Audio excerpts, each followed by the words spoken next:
સુરતની નવી સિવિલ હોસ્પિટલમાં નવા સુપ્રિન્ટેન્ડન્ટ તરીકે પારુલ વડગામાએ સત્તાવાર રીતે પદભાર સંભાળ્યો હતો। ચાર્જ સંભાળતા પહેલા તેમણે હોસ્પિટલના વિવિધ વિભાગોની મુલાકાત લઈને આરોગ્ય સેવા અને સુવિધાઓની સમીક્ષા કરી। ખાસ કરીને પીએમ રૂમની મુલાકાત દરમિયાન આસપાસ જોવા મળેલી ગંદકી અને અયોગ્ય વ્યવસ્થાને લઈને પારુલ વડગામાએ નારાજગી વ્યક્ત કરી। તેમણે તાત્કાલિક સફાઈ કરવાની સાથે પીએમ રૂમને વધુ વિશાળ અને સુવ્યવસ્થિત બનાવવા અધિકારીઓને સૂચના આપી। આ દરમિયાન હોસ્પિટલના ડોક્ટરો અને અધિકારીઓની ટીમ પણ તેમની સાથે ઉપસ્થિત રહી। નવા સુપ્રિન્ટેન્ડન્ટના આગમન સાથે હોસ્પિટલની વ્યવસ્થામાં વધુ સુધારા થવાની અપેક્ષા વ્યક્ત કરવામાં આવી રહી છે। નમસ્કાર। આજે સુરત સિવિલ હોસ્પિટલ ખાતે વિવિધ વિભાગો અને ખાસ કરીને પોસ્ટમોર્ટમ વિભાગની વિઝિટ લીધી છે, જેમાં મારી સાથે ડૉક્ટર કેતન નાયક આરએમઓ શ્રી તથા ઇકબાલ કડીવાલાજી નર્સિંગમાંથી, એની સાથે સાથે પીઆઈયુ વિભાગના વડા અને સાથે સાથે સફાઈ કામગીરીઓ અને સમગ્ર ટીમ જોડાઈ હતી। એચઓડી પોસ્ટમોર્ટમ વિભાગ પણ જોડાયેલા હતા।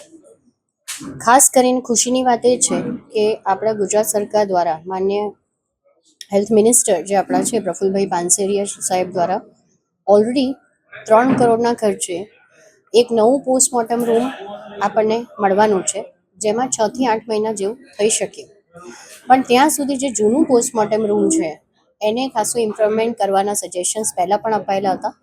તો એમાં શું બીજો સુધારો કરી શકાય એના માટેનો આજે રાઉન્ડ હતો, જેમાં બહાર પોસ્ટમોર્ટમ રૂમની બહાર લાઇટ્સથી માંડીને, સફાઈથી માંડીને, ત્યાં બેસવાની વ્યવસ્થાથી માંડીને, એનું બહારનું જે પ્લાસ્ટર નીકળી ગયું છે, અંદરની ટાઇલ્સ તૂટી ગઈ છે, સ્ટોરેજ યુનિટ અમુક કામ નથી કરતા, અમુક એસી કામ નથી કરતા, અમુક ઇન્સેક્ટ ક્લિનિંગ મશીન કામ નથી કરતા, એ બધું જે અમુક વ્યવસ્થાઓ નથી, દરવાજા અમુક તૂટી ગયા છે, તો એ બધાનું રિપેરિંગ અને એને ઇમ્પ્રુવમેન્ટ કરવા માટેના સૂચનો આજે આપ્યા છે અને મોટાભાગે 7 થી 10 દિવસમાં એ કામ પતી જશે।